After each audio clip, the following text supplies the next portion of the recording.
కే wire అని ఒక చిన్న స్టీల్ వైర్ ఒకటి వేస్తాము, stainless steel. Hi, this is doctor Srinivas, MBBS, DNB ortho and fellow in hand surgery.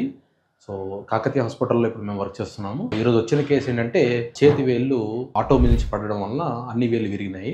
So దానిలో ఏంటంటే మనకి వేలు ఈ కింది భాగంలో ఈ వేలు ఒక చూపుడు వేలు, మన రింగ్ ఫింగర్ అంటాం కదా, రింగ్ ఫింగర్ ఒక కింది భాగంలో ముక్కలు ముక్కల కింద విరిగిపోయి బోను బయటికి వచ్చేసింది. దాన్ని ఓపెన్ ఫ్రాక్చర్ అంటాం. బయటకు వచ్చేసి దాంతోపాటు ఆ పీసులు విడిపోయి కింద పడిపోవడం జరిగింది.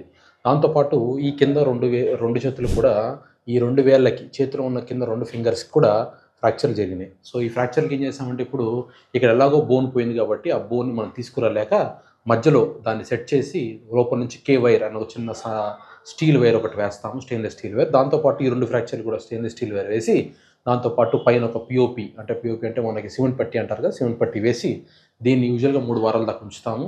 ఈ చిన్ని వేళ్ళు ఏవైతే ఉన్నాయో, చిన్న వేళ్ళ దగ్గర ఫ్రాక్చర్, ఇక్కడి నుంచి ఇక్కడ దాకా ఫ్రాక్చర్లు ఏవైతే ఉన్నాయో, ఇవన్నీ యూజువల్‌గా 3 వారాల్లో అతుక్కుపోతాయండి. సో 3 వారాల్లో ఈ వైర్లు తీసేసి పేషెంట్‌ని మొబిలైజ్ అంటే స్టార్టింగ్ మూవ్‌మెంట్ స్టార్ట్ చేసేస్తాము. సో దాని తర్వాత యూజువల్‌గా పేషెంట్ నార్మల్‌గా ఫంక్షన్ చేసుకోగలరు. బట్ కొంచెం ఆ డిఫెక్ట్ అనేది ఉండడం వలన, బోన్ దగ్గర డిఫెక్ట్ ఉండడం వలన కొంచెం మూవ్‌మెంట్ తగ్గొచ్చు, కానీ బట్ మాక్సిమం వస్తుంది. కొంచెం వంకర ఉంటుంది కానీ, ఎందుకంటే ఆ బోన్ లేకపోవడం వలన పేషెంట్ మాత్రం 100% బయటకొచ్చే అవకాశం ఉంటుంది ఇలాంటి సర్జరీల వల్ల. సో ఇవన్నీ చిన్న సర్జరీలు, మైనర్ సర్జరీలే. దగ్గరలో అంటే మత్తు ఇక్కడే ఇచ్చి చేసే సర్జరీలు, పెద్ద పెద్ద మత్తు వాసన సర్జరీలు ఏం కాదండి.